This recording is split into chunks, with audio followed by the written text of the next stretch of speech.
Hi everyone, welcome to the Tea with My Bookshelf. According to Sahil's Cruel Numbers report, almost 3,000 cases of child sexual abuse were reported in 2020. I'm 100% sure that this number is actually much higher. That is why books such as The Superhero Is You by Jasmine Abraham are so important, because they shed light on previously taboo and shameful subjects. This book also teaches children how to differentiate between good touch and bad touch, how to have autonomy over their own bodies, and also how to normalize and desexualize conversations surrounding sex crimes. As a parent, I am profoundly grateful for this book. So let's have some tea with author Jasmine Abraham.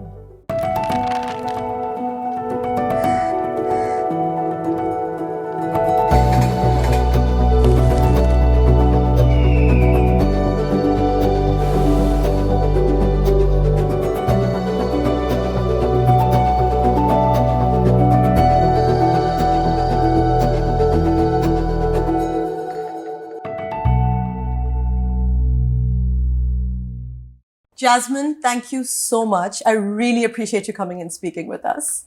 Thank you so much for having me. And I have to say, your book is so essential, it's so important, and it is so necessary for kids and parents to read. So let's speak a little bit about how did this idea come to you in its inception? So to be honest, I never imagined I would write a children's book. Mm-hmm. That was never something that I really had in mind. Mm-hmm. But somehow, I think especially during the pandemic, the COVID time when we were mostly at home, there seemed to be a lot of cases of child sexual abuse that were being reported on a regular basis. And I would find myself just getting very emotional about it and just thinking, about my own children. And so I thought in Pakistan, unfortunately, we're not doing enough about this issue, about trying to prevent child sexual abuse from happening. We're not having the right conversations. We're not addressing it when it does happen, God forbid. So it kind of just came to me that, I'd like to come up with a tool, a resource for children and for parents to kind of touch on all the important topics that they should know about with regards to body safety. Mm-hmm. And also parents themselves, as well as caregivers, teachers, they all need to be more aware of things like the signs that you should look out for. Mm-hmm. Why you should be having these conversations with your children, generally just being more aware. So that's why I decided to write this book, and it has a section for children, mm-hmm. and the second part is for adults. So the problem with conversations like these and the onus of it falls on the adults. Mm-hmm. And because we brush these issues under the carpet, and mm-hmm. because there's this element of shame and the honor and, your reputation and standing mm-hmm. in society, and your reputation trumps your child's well-being. Exactly. So my question is, I know this book is directed towards the kids, but I think most of the time it's not the kids that are the issue, it's the adults. So how do we tackle that? General rule for adults should be that kids don't normally joke about these kind of things. So God forbid your child or a child and child in your care comes to you and tells you that something may have happened or something made them uncomfortable. You should take it seriously. But the thing is, you'd be surprised. I think even educated adults, educated parents, because we've been, especially when you live in a more conservative society and, you kind of go along with what you were taught as a child or, what you grew up with. Then, you might also be a little closed off to these kind of conversations. For sure. And to these realities. Yeah. These are realities. And so if we are going to be in denial or we're going to ignore it, then we're only doing a disservice to our children and to all children in society by not first and foremost helping to prevent it from happening in the first place. And secondly, God forbid, if it does happen, you have to support the child. You have to address it. And you have to make sure that, you help them deal with that trauma, because there's a short-term trauma and there's a long-term trauma, and that lives on with a person forever. And Jasmine, as far as the book is concerned, the typesetting and the designing, it's kind of really speaks to the Pakistani market. Mm-hmm. Tell us a little bit about that. Yeah, so my illustrator, her name is Hafsa Ashfaq. Mm-hmm. She just graduated from Indus Valley. And she was really wonderful to work with. So I made it a point that because I wanted this book to cater to the Pakistani context. So one, it's bilingual. It's in English and in Urdu. And secondly, if you look at the kind of illustrations, we tried to make it something which is relatable to children from here, right? So, generally when we see books like this, they're mostly catering to a kind of a different background, different images. So we tried our best to kind of, with the clothing utilized, the skin tones, the background images, we tried our best to make it, really for the Pakistani context. Yeah. And I love how you've kind of really, put it so well in the book, like what to watch out for, what signs, kind of introversion, depression. And what's scary is like most of the predators are people And, I remember as a child, so many times there'd be some like weird uncle and go kiss uncle so-and-so, go hug uncle so. And I'd even at that time, I'd never be comfortable doing it. And so your own family sometimes puts you in these positions. Yeah. And so on that, even in the book, one of the superhero rules is that you have a choice as a child. Yeah. That, what can you do, when you need to engage or interact or greet, whether it be a family member, whether it be a family friend, or someone you don't know even, that there are so many ways we can greet people and show them respect without having to touch them even, right? Absolutely. So just because someone's your uncle or, your uncle doesn't mean you have to go and sit in his lap. It's okay. That doesn't mean, if a child's not comfortable with that, or if you as a parent are not comfortable with that, then it doesn't have to happen. Yeah. So, I mentioned several ways that a child can greet, whether give a high five, a wave, say salam, handshake. There's so many ways which still can involve some touch, but maybe not something which is a little too close for comfort. Yeah. Again, we talk about the body boundary, that maybe there's a certain, place where you're like, okay, that's as close as I want to come, with certain people. But you might feel safe. Maybe you feel okay with your mom crossing that boundary and giving you a hug. Yeah. But you might not feel comfortable with someone else crossing that boundary and giving you a hug, for example, right? Yeah. So you really have to make an effort to be like, you know what? It's not disrespectful. My child's boundaries, their comfort is more important than anything else. Yeah. And the other person, if they're a relative or whatever, they need to understand. Gotta deal with it. And it's okay. They'll get over it, right? They'll get over it. Yeah. It's not the end of the world. No. As long as they're still showing some respect, then that's fine. I was reading these statistics and, these articles about how in big joint family systems, the older cousins are many times responsible for kind of unsavory behavior, for showing like the younger kids, inappropriate videos. And especially the thing with this inappropriate, content is, what Billie Eilish said? She said that she started watching porn at a very young age, or was shown porn, and her mind was not ready to process that information. And she's like, I'm still reeling from that. And, I need therapy because I watched it at an age when I wasn't ready, you know? So how do we kind of combat that tradition? And especially when it's in your house. I mean, parents, they can't 24/7, be looking at you. So what do we do about that? In families, I know in Pakistan do struggle with boundaries, especially like, when you're all living together, it's really hard to have very strict boundaries. And in fact, in some cases, like they're like 15 cousins, like sleeping on mattresses, and which is great. Yeah. Like theoretically. Yeah. But that's kind of like almost like a hotbed. But it can be dangerous also. Yeah. So that's the thing. I think, again, and even in the book, it's mentioned that, nobody should ever show you inappropriate photos or try to take photos of your body, and they shouldn't show you, pictures of themselves and so on. So that would go for videos as well, of course. So, it's, again, like I keep saying, it's that awareness raising for the child. And maybe these older kids also never really got that kind of talk from their parents. Unfortunately, a lot of parents at home don't always talk about these things. They just kind of ignore it, and just maybe they hope that it won't really be an issue, or they're not comfortable bringing it up. They don't know how to bring it up.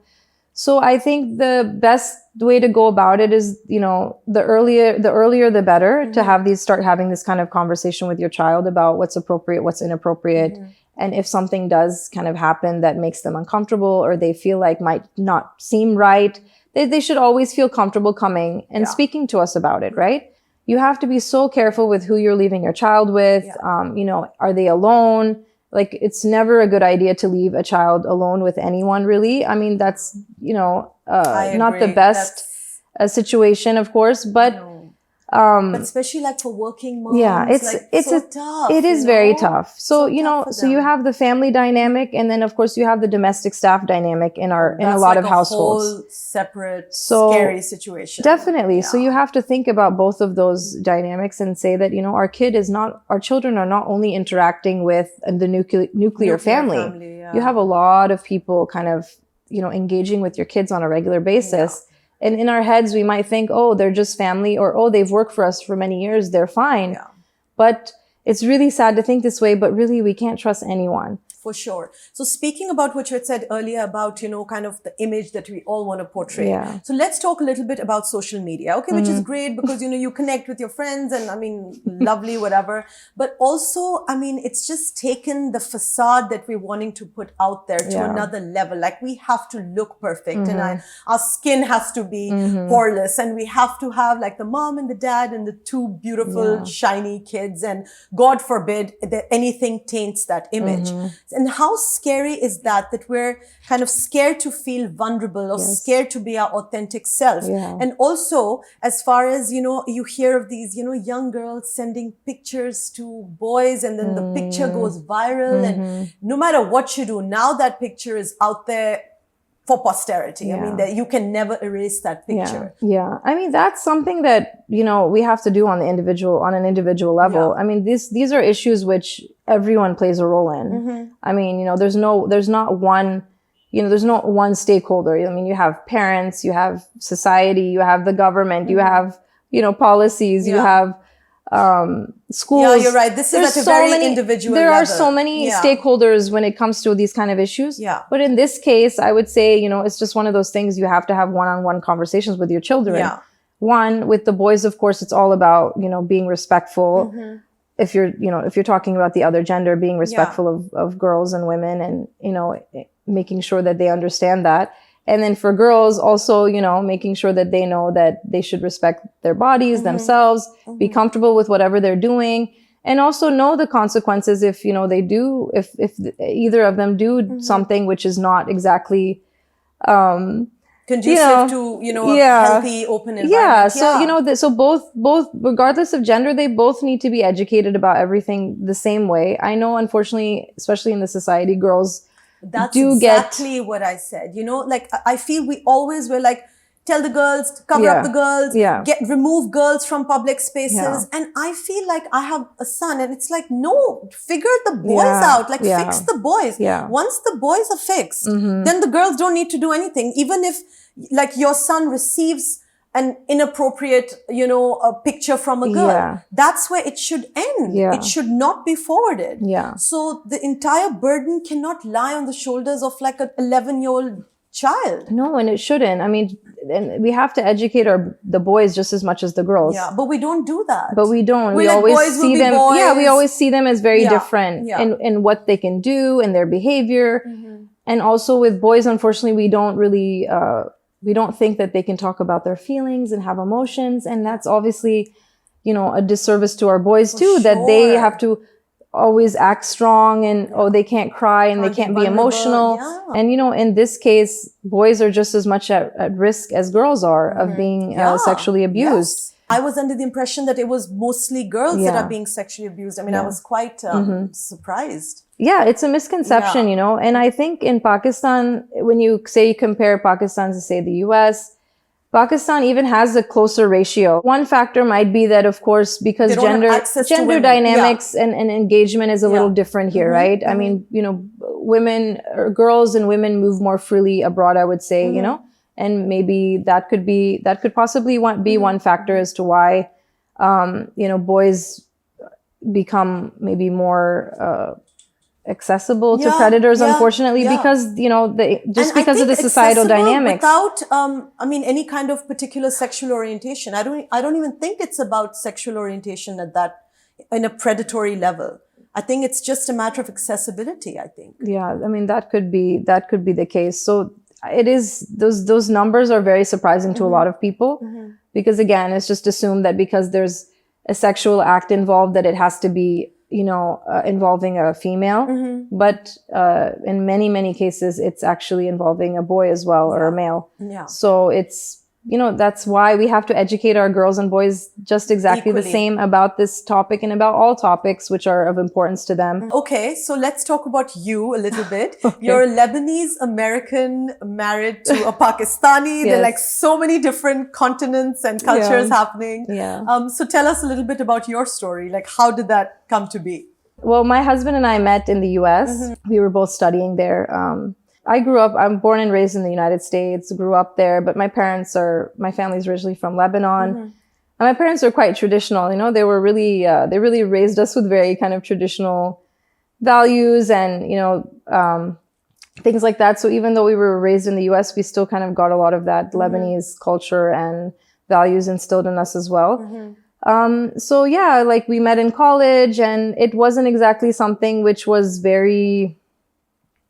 something that maybe my family wasn't very desirable. Much, yeah. Let's see, what are the right words to say? Yeah. But, they weren't exactly too happy about it because of course in their minds, again, with that traditional mindset that, you should end up with someone from your community and from your background. Mm-hmm. And, so it was a challenge. Definitely. We did face a lot of kind of challenges and a lot of people were not very supportive about the relationship and thinking that it would be too difficult and why would you want to kind of make your life more difficult and go into such Pakistan. But somehow it went from that to, living in Pakistan now for the last 10 years. Yeah. So now you're one of us. You can make it work. It's not easy. I'm not going to deny that it is difficult, of course, to, blend, mix cultures and then especially live in, in Pakistan, of course. It's not the easiest place to live, but we've made it work. And I think, there's so much growth that comes from being with someone from a different background because you just get exposed to things and your mindset kind of changes also because you're exposed to a different way of thinking, a different way of life, different culture, different perspectives. Yeah. So there are a lot of positive aspects to it as well, of course. That's what I was going to say. You have such a unique perspective because of, your background. Yeah. So it's been a challenge, but it's been good. Okay. Lovely. Yeah. Good to know. Yeah. Okay. Last question for you. We were at, this, I think the book event and you were speaking and I heard you say, I'm not really an author. And I feel so many women say that. And I'm like, no, but you are. And so my question is, why are we so self-deprecating as a gender? Mm-hmm. And why do we have more imposter syndrome than we need to? Mm-hmm. And what do we do? I mean, if someone like you who's so successful and you're obviously so talented and creative, and I mean, there's such an amazing thing that you've done. So how do we dispel this? How do we fix this? Yeah. Because I'm like that as well. I'm always like, oh, no, it's not that good. I mean, we're just like that. Yeah. No, I mean, I struggle with it too. Yeah. Like, that you feel like you're not doing enough and I think part of it is, as women, we have to manage so many things, right? Yeah. Because traditionally, there are certain roles, unfortunately, which have been, assigned to us. Yeah. Which are basically like from years ago have been, these are kind of the role of the woman or the woman of the house or the mother. So, it's really, especially in a society like Pakistan, where it is still very patriarchal. It is still, extremely. There are still very traditional gender roles here. I know it is getting better, but, that's really hard for people to break away from. I agree. So not only are you trying to figure out, what do you want to do for yourself, for your career, what do you want to contribute to society?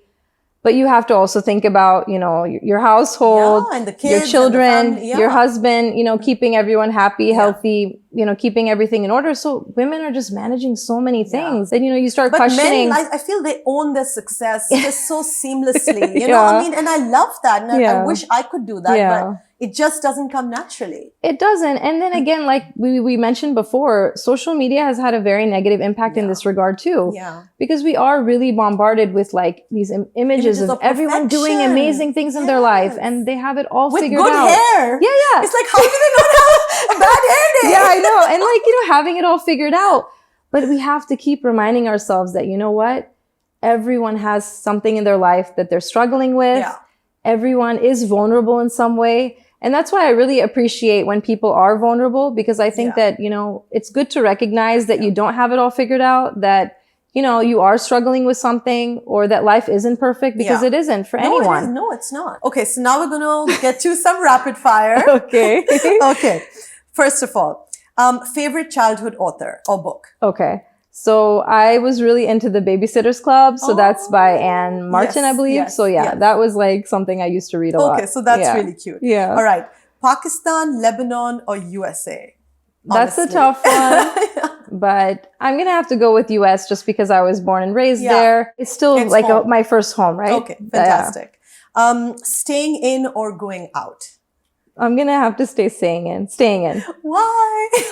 I don't know. I mean, I feel like we're not even really that old, but somehow, as you grow you older, get tired, going out and staying out late. It's crazy. The next and morning, over here, it's always late. And the next morning, I feel horrible. I'm like, oh my gosh, like I can't do this anymore. We're not in college anymore. I agree. How do you maintain your gorgeous curls? Many people would love to know. Oh my gosh. So I don't think I'm maintaining them that well, but, I never blow dry. So I think just like air drying, which I think is better for curly hair generally. Conditioner and so I know I do still struggle with the frizz and all, but I think kind of just keeping it more, a lot of moisture, good products and not overly heating it and things like that. Yeah. Amazing. What is your next project? So actually, in addition to this, I've recently developed an educator's guide. Okay. So it has worksheets and questions that go along with the book. Because I know a lot of people were like, oh, this is great. But then, if we use it in schools, they get confused of how they would go about utilizing it, right? Like how would the teacher use it in the classroom? So I've developed this guide. Yeah. Please keep us posted. Thank you. Were you starstruck when you met Shehzad Roy? Oh gosh. Because I was when I came to your book. That's cute. Yeah. Well, actually, his son was in the same school as my daughter. Okay. A couple of years, like many years ago. So I first kind of met him at that point. So he's just like a dad. But he's really, honestly, he's so down to earth. And the work that he's doing is just so commendable. I really have a lot of respect for him. It really because you can really tell that he really cares about the work that he's doing. Trust, right? Yeah, exactly. It's fantastic. Yeah. So, he really cares about what he's doing. So I have a lot of respect for that. Yeah, so do I. Absolutely. Okay, finish this sentence. Happiness is? Peace of mind. Yeah, which is not as easy as one would think. True. Yeah. One lesson that we should all be teaching our kids.